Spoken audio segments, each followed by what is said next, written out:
85% of the allocated budget for the Information and Technology Ministry was given back to the Treasury end of the year last year.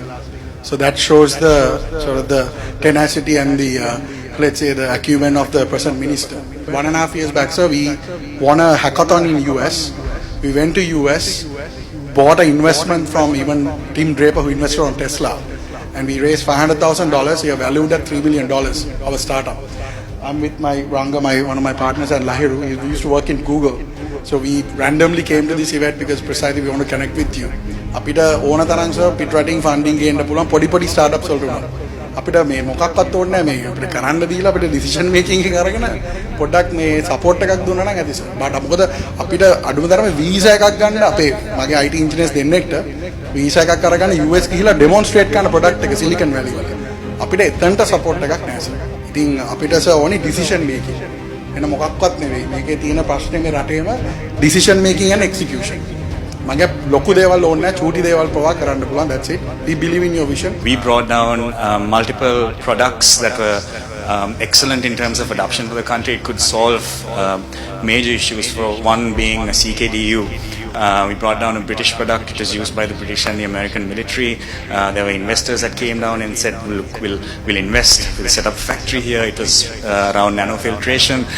We did a couple of demos. We went through the MRI. We went through all the right channels. But what we realized was the disparity between the public and the private sector. Decision making, getting things passed, was such a big lag. And there was no one point person that you could talk to and kind of relate to and get things done. So I believe if you come in and when you do, we really need to overhaul the current system as to how ideas are brought to the table, the right ideas with the right people, and how it's adapted and put through to the market. One of the big issues that we've seen, if we go to a bank, banks are going to give us loans like that. But there are a lot of people who come, startups, they have really good ideas, but when they go to a bank, they don't even get a seat. And one of our businesses, even if it's failing, just because of our family name, they will give us money, open us a credit line. Just pay purely based on a family name and a brand name. We need to give the middle class a chance to go out there, fight and actually make a difference. There's a lot of talented people. And also, when you try to import something to Sri Lanka or even export, the challenges you have to go through to even get a product across the customs is unbelievable. And that is really hindering our development, and there are so many good products that we can bring down. And we can bring down, value add and send it back, make more money out of it. But we can't do it because of the customs, the borders.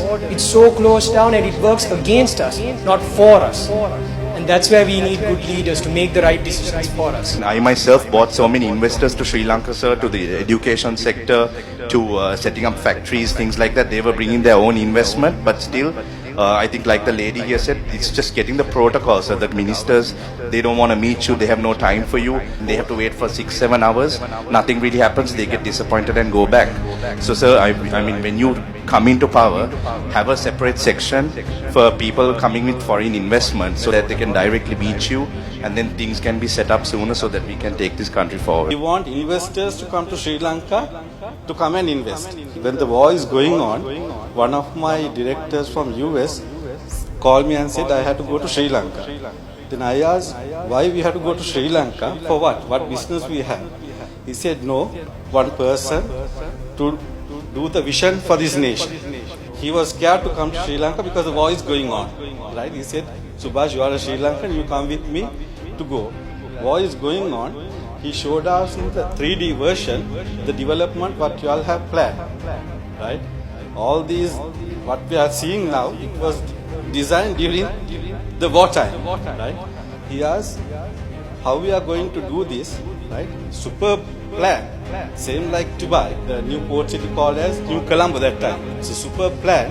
Who's going to invest when you have a war going on? Right? So he said no. Mr. Gotabaya Rajapaksa has confirmed that this war is going to be finished within these few years.